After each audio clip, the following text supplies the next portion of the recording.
ಸತ್ಯ ಭಾವ ಕೋಪವೇನೆ ನನ್ನಲ್ಲಿ. ಹಾಯ್ ಎಲ್ರಿಗೂ ನಮಸ್ಕಾರ. ವೆಲ್ಕಮ್ ಬ್ಯಾಕ್ ಟು ಬಸ್ಲಿತಲ್ಲಿ ಯೂಟ್ಯೂಬ್ ಚಾನಲ್. ನಾನು ಸಂಭ್ರಮ. ನಾನಿವತ್ತು ಒಂದು ರೆಸಿಪಿ ಜೊತೆ ಯೂಟ್ಯೂಬ್ಗೆ ಎಂಟ್ರಿ ಕೊಡ್ತಾ ಇದ್ದೀನಿ. ನೀವು ಈ ಡ್ರೈ ಫ್ರೂಟ್ಸ್ ಲಡ್ಡುನ ತುಂಬ ಕಡೆ ನೋಡಿರ್ತೀರಾ, ಕೇಳಿರ್ತೀರಾ. ಆದರೆ ನನ್ನ ವರ್ಷನ್ನು ಒಂದ್ಸಲ ನೋಡಿಬಿಡಿ. ತುಂಬ ತಡ ಮಾಡದೆ ಏನೇನು ಇಂಗ್ರೀಡಿಯೆಂಟ್ಸ್ ಬೇಕು ಅಂತ ನೋಡೋಣ. ನಾನು ನನ್ನ ಕೈಗೆ ಸಿಗ್ಬೋದಾದಂತಹ ಅಂದರೆ ನಮ್ಮ ಮನೆಯಲ್ಲಿ ಅವೈಲಬಲ್ ಇರುವಂತಹ ಎಲ್ಲ ಡ್ರೈ ಫ್ರೂಟ್ಸ್ಗಳನ್ನು ಒಂದು ಪ್ಲೇಟ್ನಲ್ಲಿ ಜೋಡಿಸ್ಕೊಂಡಿದ್ದೀನಿ. ಮೊದಲಿಗೆ ನಾನಿಲ್ಲಿ 250 ಗ್ರಾಮ್ ಆಗುವಷ್ಟು ಖರ್ಜೂರವನ್ನು, ಸೀಡ್ಲೆಸ್ ಖರ್ಜೂರವನ್ನು ತಗೊಂಡಿದ್ದೀನಿ. 4 ಟೇಬಲ್ ಸ್ಪೂನ್ ತುಪ್ಪ, ದ್ರಾಕ್ಷಿ, ಒಣ ಖರ್ಜೂರ, ಪಂಪ್ಕಿನ್ ಸೀಡ್ಸ್, ಅಂಜೂರ, ಪಿಸ್ತಾ, ಬಾದಾಮ್, melon seeds, cashew, flax seeds. ಖರ್ಜೂರವನ್ನು ಬಿಟ್ಟು ಇನ್ನೆಲ್ಲ ಡ್ರೈ ಫ್ರೂಟ್ಸ್ಗಳನ್ನು ಹೆಚ್ಚು ಕಡಿಮೆ 30 ಗ್ರಾಮ್ಸ್ ಆಗುವಷ್ಟು ತಗೊಂಡಿದ್ದೀನಿ. ಇಲ್ಲಿ ನಾನು ಕ್ಯಾಶ್ಯೂ, ಬಾದಾಮ್, ಒಣ ಖರ್ಜೂರ, ಅಂಜೂರವನ್ನು ಮಾತ್ರ ಸಣ್ಣದಾಗಿ ಹೆಚ್ಚಿಟ್ಕೊಂಡಿದ್ದೀನಿ. ಒಂದು ಬಾಣಲೆಯನ್ನು ಒಲೆ ಮೇಲೆ ಇಟ್ಕೊಂಡು ಅದಕ್ಕೆ ಬಾದಾಮಿಯನ್ನು ಆ್ಯಡ್ ಮಾಡ್ತಾ ಇದ್ದೀನಿ. ಪ್ಯಾನ್ ತುಂಬ ಹೀಟ್ ಆಗಿರಬಾರ್ದು, ತುಂಬ ಲೋ ಫ್ಲೇಮ್ನಲ್ಲೇ ಇಟ್ಕೊಂಡು ಇದನ್ನು ಡ್ರೈ ರೋಸ್ಟ್ ಮಾಡ್ಕೊಳ್ಳಿ.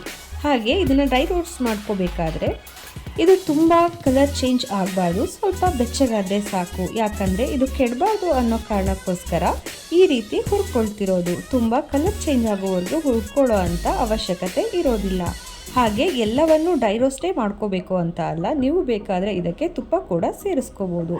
ನೋಡ್ತಾ ಇರ್ಬೋದು, ಇದು ಸ್ವಲ್ಪ ಕಲರ್ ಚೇಂಜ್ ಆಗಿದೆ. ನಾನು ಈ ಹಂತದಲ್ಲಿ ಇದನ್ನು ತೆಗೆದು ಒಂದು ಪ್ಯಾನ್ನಲ್ಲಿ ಹಾಕ್ಕೊತೀನಿ.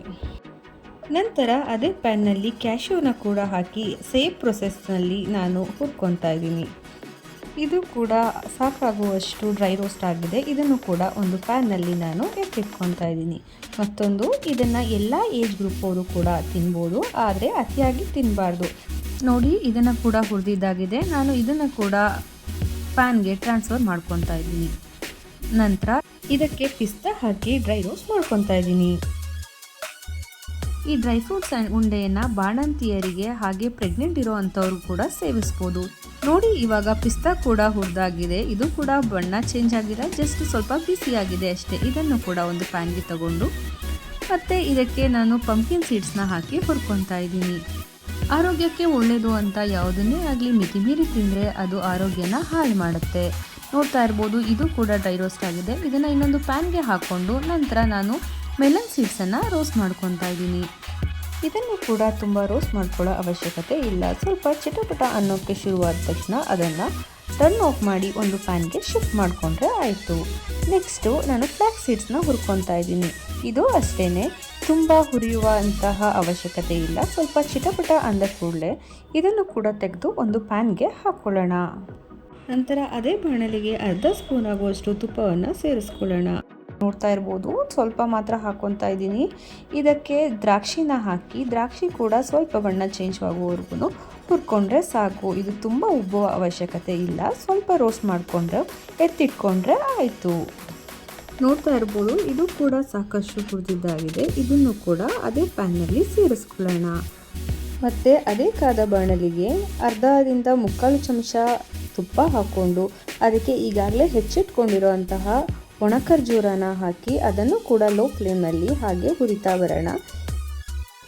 ಇದು ಕೂಡ ಬಿಸಿಯಾಗಿದೆ, ಸ್ವಲ್ಪ ಬೆಚ್ಚಗಾಗಿದೆ. ಇದನ್ನು ಕೂಡ ಬೇರೆ ಕಡೆ ಎತ್ತಿಟ್ಕೊಳ್ಳೋಣ. ನೋಡ್ತಾ ಇರ್ಬೋದು, ನಾನಿಲ್ಲಿ ಹುರಿದಿರುವಂತಹ ಎಲ್ಲ ಡ್ರೈ ಫ್ರೂಟ್ಸನ್ನ ಒಂದು ಪ್ಯಾನ್ಗೆ ಎತ್ತಿಟ್ಕೊಂಡಿದ್ದೀನಿ. ಇಲ್ಲಿ ನಾನು ಸೀಡ್ಲೆಸ್ ಖರ್ಜೂರ ಮತ್ತು ಅಂಜೂರವನ್ನು ಕೊನೆಯಲ್ಲಿ ಗ್ರೈಂಡ್ ಮಾಡಿ ಆನಂತರ ಅದನ್ನು ಹುರ್ಕೊತೀನಿ. ಮತ್ತು ಈ ಒಂದು ಜಾರ್ನ ತಗೊಂಡು ಅದಕ್ಕೆ ಮೆಲನ್ ಸೀಡ್ಸ್, ಫ್ಲ್ಯಾಗ್ ಸೀಡ್ಸ್ ಮತ್ತು ಪಂಪ್ಕಿನ್ ಸೀಡ್ಸ್ನ ಹಾಕ್ಕೊಂಡು ಸ್ವಲ್ಪ ತರಿ ಆಗೋ ಹಾಗೆ ಗ್ರೈಂಡ್ ಮಾಡ್ಕೊತೀನಿ. ಇನ್ನು ಉಳಿದಿರೋ ಪದಾರ್ಥಗಳನ್ನು ಏನು ಮಾಡಬೇಕು ಅಂತ ನಾನು ಮುಂದೆ ತೋರಿಸ್ಕೊಡ್ತೀನಿ. ನೋಡ್ತಾ ಇರ್ಬೋದು, ಇಲ್ಲಿ ನಾನು ಅದನ್ನು ಗ್ರೈಂಡ್ ಮಾಡಿಕೊಂಡು ಅದು ಈ ಹದಕ್ಕೆ ಪುಡಿಯಾಗಿದೆ. ಇದು ತುಂಬ ನುಣ್ಣಗೆ ಅಥವಾ ತುಂಬ ದಪ್ಪ ಅನ್ನೋ ಥರ ಅಲ್ಲ, ಸ್ವಲ್ಪ ತರಿಯಾಗಿ ಇದನ್ನು ನಾನು ಗ್ರೈಂಡ್ ಮಾಡಿ ಇಟ್ಕೊಂಡಿದ್ದೀನಿ. ನೀವು ನೋಡಿದ್ರೆ ಗೊತ್ತಾಗುತ್ತೆ ಎಷ್ಟು ಹದದಲ್ಲಿ ಹಾಕ್ಕೊಂಡಿದ್ದೀನಿ ಅಂತ.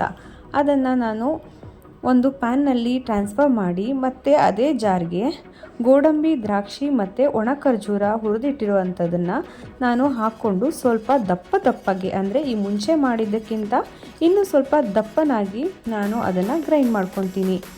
ಇದೆಲ್ಲ ಯಾಕೆ ದಪ್ಪ ಗ್ರೈಂಡ್ ಮಾಡ್ಕೊತೀನಿ ಅಂದರೆ ಅದು ತಿನ್ನುವಾಗ ಒಳ್ಳೆ ಟೇಸ್ಟನ್ನು ಕೊಡುತ್ತೆ. ನೋಡ್ತಾ ಇರ್ಬೋದು ನಾನು ಎಷ್ಟು ದಪ್ಪನಾಗಿ ಅದನ್ನು ಗ್ರೈಂಡ್ ಮಾಡ್ಕೊಂಡಿದ್ದೀನಿ ಅಂತ. ಮೊದಲು ಫ್ಲ್ಯಾಕ್ಸ್ ಸೀಡ್ಸ್ ಮತ್ತು ಪಂಪ್ಕಿನ್ ಸೀಡ್ಸ್ನೆಲ್ಲ ಮಾಡಿರೋ ಅಷ್ಟು ಸಾಫ್ಟ್ ಅಲ್ಲ, ಅದಕ್ಕಿಂತ ಸ್ವಲ್ಪ ದಪ್ಪನಾಗಿ ಮಾಡಿಕೊಂಡು ಅದನ್ನು ಅದೇ ಮುಂಚೆ ಮಾಡಿಟ್ಟ ಪೌಡ್ರ್ ಜೊತೆಗೆ ಮಿಕ್ಸ್ ಮಾಡಿಕೊಂಡು ಅದಕ್ಕೆ ದ್ರಾಕ್ಷಿ ಕೂಡ ಆ್ಯಡ್ ಮಾಡಿ ಎತ್ತಿಟ್ಕೊಂಡೆ. ನಂತರ ಅದೇ ಜಾರ್ಗೆ ಸೀಡ್ಲೆಸ್ ಖರ್ಜೂರನ ಹಾಕಿ ಗ್ರೈಂಡ್ ಮಾಡ್ಕೊತೀನಿ. ಅದ್ರ ಜೊತೆಗೆ ಅಂಜೂರವನ್ನು ಸೇರಿಸ್ತಾ ಇದ್ದೀನಿ. ಇದಕ್ಕೆ ಲೋಡ್ ಜಾಸ್ತಿ ಆಗುತ್ತೆ. ನೀವು 2 ಸಾರಿ ಅಥವಾ ನಿಮ್ಮ ಮಿಕ್ಸಿಯ ಕೆಪಾಸಿಟಿಯ ಮೇಲೆ ನೀವು ಹಾಕ್ಕೊಂಡು ಅದನ್ನು ಈ ಹದಕ್ಕೆ ಪೇಸ್ಟ್ ಮಾಡ್ಕೋಬೇಕಾಗತ್ತೆ. ಈ ಪೇಸ್ಟ್ ತುಂಬ ನುಣ್ಣಗೆ ಆದರೆ ಒಳ್ಳೆಯದು, ಯಾಕಂದರೆ ಅದೇ ಈ ಎಲ್ಲ ಡ್ರೈ ಫ್ರೂಟ್ಸ್ಗಳಿಗೆ ಬೈಂಡಿಂಗ್ ಆಗಿ ವರ್ಕ್ ಆಗುತ್ತೆ. ಮುಂದೆ ಬಾಣಲೆನ ಒಲೆ ಮೇಲೆ ಇಟ್ಟು ಸ್ವಲ್ಪ ಹೀಟ್ ಮಾಡಿ ನಾವು ಇವಾಗಲೇ ಗ್ರೈಂಡ್ ಮಾಡಿ ಇಟ್ಕೊಂಡಿರುವಂತಹ ಖರ್ಜೂರ ಮತ್ತು ಅಂಜೂರವನ್ನು ಇದರಲ್ಲಿ ಹಾಕ್ಕೊಂಡು ಹಾಗೆ ಸ್ವಲ್ಪ ಹುರ್ಕೊಳ್ಳೋಣ. ಇದಕ್ಕೆ 2 ಸ್ಪೂನು ತುಪ್ಪ ಸೇರಿಸಿ ಅದಕ್ಕೆ ಗ್ರೈಂಡ್ ಮಾಡಿರೋ ಮಿಕ್ಸನ್ನು ಹಾಕ್ಕೊಂಡು ನಾನು ಹಾಗೆ ಲೋ ಫ್ಲೇಮ್ನಲ್ಲಿ ಇದನ್ನು ಫ್ರೈ ಮಾಡ್ತಾ ಹೋಗ್ತೀನಿ. ತುಂಬ ಬಣ್ಣ ಚೇಂಜ್ ಆಗಬೇಕು ಅಂತ ಇಲ್ಲ, ಇದು ಅಷ್ಟೇ ಸ್ವಲ್ಪ ನೀರಿನ ಅಂಶ ಇಂಗೋವರೆಗೂ ಫ್ರೈ ಮಾಡಿಕೊಂಡ್ರೆ ಸಾಕು. ನೋಡ್ತಾ ಇರ್ಬೋದು ನಾನು ಇಷ್ಟು ಹದಕ್ಕೆ ಬರೋವರೆಗೂ ಇದನ್ನು ಫ್ರೈ ಮಾಡ್ಕೊಂಡಿದ್ದೀನಿ. ಇದನ್ನು ನೀವು ಟಚ್ ಮಾಡಿ ನೋಡಿದಾಗ ಇದು ಅಷ್ಟು ಕೈಗೆ ಅಂಟಲ್ಲ, ಪ್ಯಾನ್ನಿಂದ ಬಿಟ್ಟು ಮೇಲೆ ಬರುತ್ತೆ. ಇಷ್ಟು ಹುರ್ಕೊಂಡ್ರೆ ಸಾಕು. ಇದನ್ನು ನಾವು ತೆಗೆದು ಈಗಾಗಲೇ ಹುರಿದಿಟ್ಕೊಂಡಿರೋ ಅಂತಹ ಡ್ರೈ ಫ್ರೂಟ್ಸ್ ಮಿಕ್ಸ್ನ ಜೊತೆ ಹಾಕಿ ಚೆನ್ನಾಗಿ ಮಿಕ್ಸ್ ಮಾಡ್ಕೊಳ್ಳೋಣ. ಎಲ್ಲ ಕಡೆ ಹರಡೋ ರೀತಿ, ಎಲ್ಲ ಡ್ರೈ ಫ್ರೂಟ್ಸ್ಗೂ ಆಗೋ ರೀತಿ ಇದನ್ನು ಮಿಕ್ಸ್ ಮಾಡಿಕೊಂಡ್ರೆ ಆಯಿತು. ಆಗ ಅದು ಉಂಡೆ ಕಟ್ಟೋ ಹದಕ್ಕೆ ನಮಗೆ ಸಿಗತ್ತೆ. ನೋಡಿ, ಇದು ಇವಾಗ ಉಂಡೆ ಕಟ್ಟೋ ಹದಕ್ಕೆ ಬಂದಿದೆ. ಇದು ಇವಾಗ ನಾನು ಉಂಡೆ ಕಟ್ಟಿ ಇಡ್ಬೋದು. ಇನ್ನೊಂದು ವಿಷಯ ಅಂದರೆ ನಾವು ಗ್ರೈಂಡ್ ಮಾಡಿರೋ ಖರ್ಜೂರ ಮತ್ತು ಅದನ್ನು ಹುರಿದ ಮೇಲೆ ಅದು ತುಂಬ ಬಿಸಿ ಇರುತ್ತೆ. ಆ ಹಂತದಲ್ಲಿ ಸೇರಿಸ್ಕೊಂಡ್ರೆ ಅದು ಹಬೆ ಬರೋ ಚಾನ್ಸಸ್ ಇರುತ್ತೆ. ಹಾಗಾಗಿ ಸ್ವಲ್ಪ ತಣಿದ ಮೇಲೆ, ಪೂರ್ತಿ ಅಲ್ಲ ಸ್ವಲ್ಪ ತಣ್ಣಗಾದ ಮೇಲೆ ಹಾಕಿ ಕಲಿಸ್ಕೊಂಡ್ರೆ ಒಳ್ಳೆಯದು. ಮತ್ತು ನೋಡಿ, ಇವಾಗ ನಾನು ಇದನ್ನು ಉಂಡೆ ಕಟ್ಟಿ ಒಂದು ಪ್ಲೇಟ್ಗೆ ಇಡ್ತಾ ಬರ್ತೀನಿ.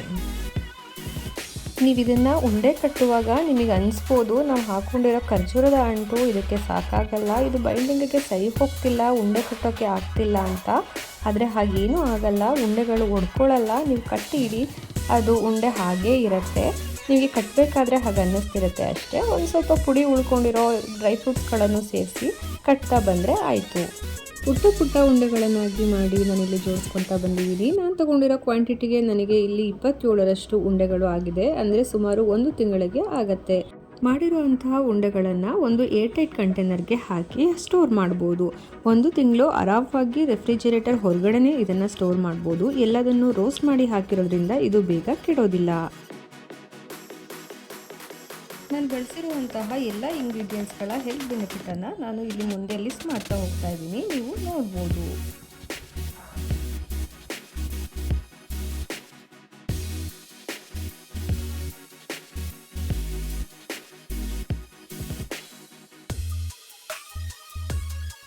ಈ ರೆಸಿಪಿ ನಿಮಗೆಲ್ಲ ಇಷ್ಟ ಆಗಿದೆ ಅಂತ ಭಾವಿಸ್ತಾ ಇದ್ದೀನಿ. ಸಬ್ಸ್ಕ್ರೈಬ್ ಮಾಡಿ, ಲೈಕ್ ಮಾಡೋದ್ರ ಮೂಲಕ ನನಗೆ ಹೀಗೆ ಸಪೋರ್ಟ್ ಮಾಡ್ತಾ ಇರಿ. ಧನ್ಯವಾದಗಳು.